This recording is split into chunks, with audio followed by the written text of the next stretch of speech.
Alright mga amigos, good news nga po para sa ating mga Pinoy boxing fans sapagkat ang ating pambato na si Cuadro Walas Jonriel Casimero ay nakapasok na po sa top 15 WBO World Junior Featherweight Rankings. Yan po makikita natin sa latest rankings ng WBO. Number 1 pa rin ang isa nating pambato na si Carl James Martin.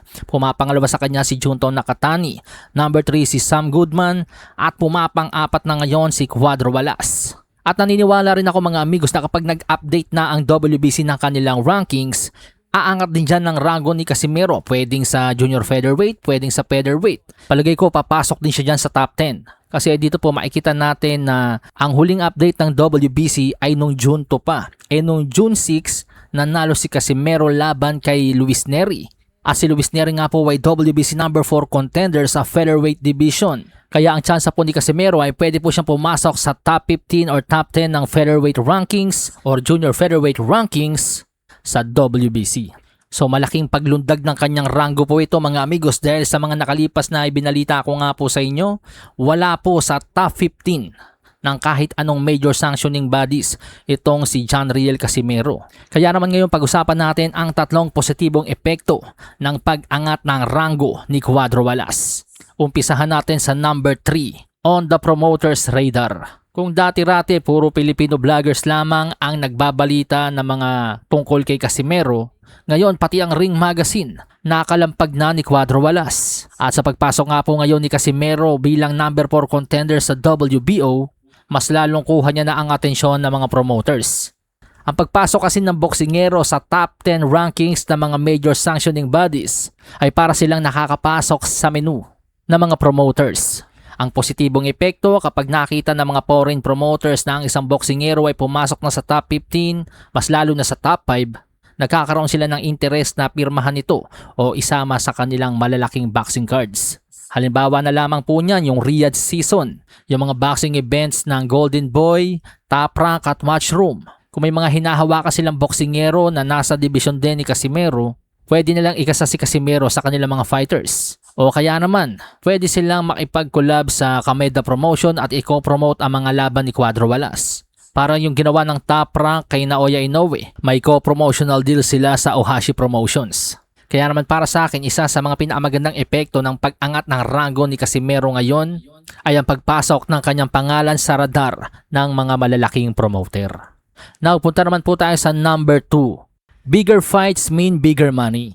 Alam naman po natin na si The Monster Naoya Inoue ang pinaka-inaasinta ni Cuadro Walas. Pero dahil sa pagtaas po ng kanyang rango, kahit hindi pa po siya patulan ngayon ni Inoue, dumami ang kanyang options, dumami ang kanyang possible big fights.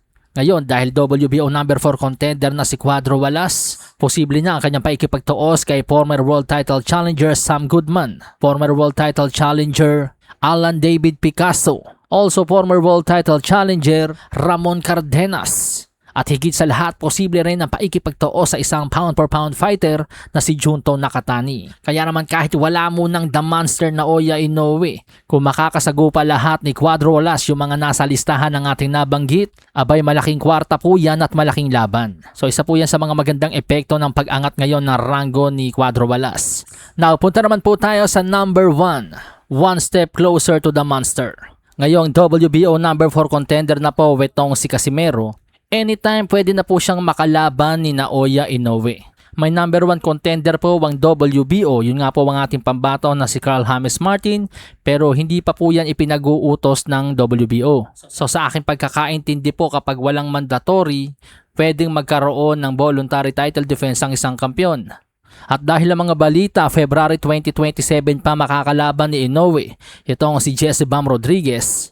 Ibig sabihin may sapat na panahon pa po si Inoue para lumaban pa ng isang beses sa taong 2026. Ngayon, tingnan natin ang rankings ng WBO. Number 1 si Carl James Martin na papabalitang lalaban kay Alan David Picasso. Ang number 2 contender naman po na si Junto Nakatani ay nagpapagaling ng kanyang injury na natamo sa kanyang naging laban kay Naoya Inoue. Ang number 3 contender na si Sam Goodman, napapabalitang ruta ng IBF ang tatahakin. Kaya naman kung magkakaroon talaga ng voluntary title defense itong si The Monster at mamimili sa hanay ng WBO rankings, napakataas talaga ng tsansang si Casimero na ang mabunot. Dahil na riyan sa pag-angat ng rango ni Casimero. At alam ko isa pa sa nagpapadaling maikasa ang laban na ito ay dahil Japanese nga din po ang promoter ni Casimero na si Koki Kameda. At ito pa isang senaryo mga amigos, let's say hindi si Casimero ang napiling labanan ni Naoya Inoue sa kanyang tune-up fight bago ang laban kay Jesse Bam Rodriguez.